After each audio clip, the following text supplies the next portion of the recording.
Please, stop pushing, I really can't take it anymore. The concert venue was packed with people, but the man behind me was clinging to me like a leech. And of all things, I was wearing a miniskirt today, which only encouraged him to take advantage of the situation. He actually lifted my skirt, pressing tightly against my buttocks. Just then, someone in front of me bumped into me, and I stumbled backward. The next second, I felt something slide in, and my body instantly froze. My name is Mandy, a die-hard fan. So, in order to be noticed by my idol in the crowd, I completely went all out today. I not only wore the heaviest makeup, but also my most daring outfit. A deep V-neckline revealed a dazzling expanse of white skin, swaying with every step. The bottom half consisted of a miniskirt that barely covered my thighs, paired with pure white stockings that tightly hugged my legs. I was certain I was the most eye-catching person in the entire venue. But when I arrived at the venue, reality hit me hard. The entire stadium was packed to the brim, and I was instantly swallowed by the surging crowd. Forget about my idol noticing me, I couldn't even move an inch. All I could do was desperately stand on my tiptoes and scream at the top of my lungs, "Husband, take me away." Unexpectedly, this innocent remark attracted the worst kind of trouble. My idol didn't notice me, but it attracted a disgusting pervert. After I shouted those words, I felt someone behind me bumping into me repeatedly. At first, I thought it was just accidental contact due to the crowd. After all, bumps and jostles are normal in such a place.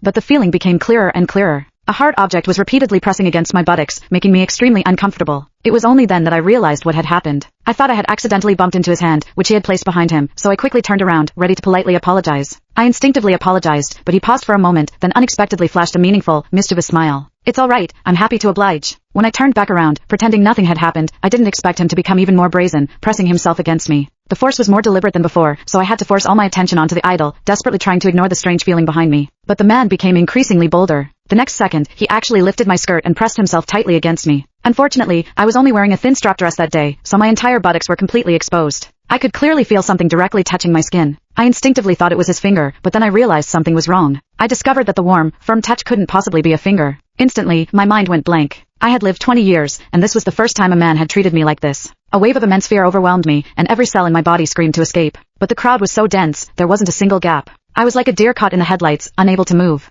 I instinctively tensed my entire body, trying to resist the fear with my rigid posture. The moment my buttock muscles tightened, I inadvertently clamped down on that so-called finger, and a strange tingling sensation instantly spread through me, making my face flush. What confused me even more was that I didn't reject this feeling. In fact, deep down, a hidden sense of anticipation arose. The man behind me obviously took this as tacit consent, so he became even more audacious, repeating the action several times until the foreign sensation could no longer be ignored. I'm a sheltered college student, always following the rules, but today, at a crowded concert, I was manipulated by a complete stranger. Instantly, an indescribable feeling of humiliation surged through me. I wanted to cry out, but my throat felt like it was being squeezed by an invisible hand. I couldn't make a sound. Even worse, the force behind me pressed the thin strap tightly against my body, and a strange, sharp pain spread through my limbs, lingering stubbornly. The next second, I involuntarily let out a soft moan. The immense shame made me want to disappear on the spot, so I bit my lip hard, desperately suppressing the sound that threatened to escape, my throat aching. The deafening music and the frantic screams around me became his perfect cover. Everyone's attention was focused on the stage.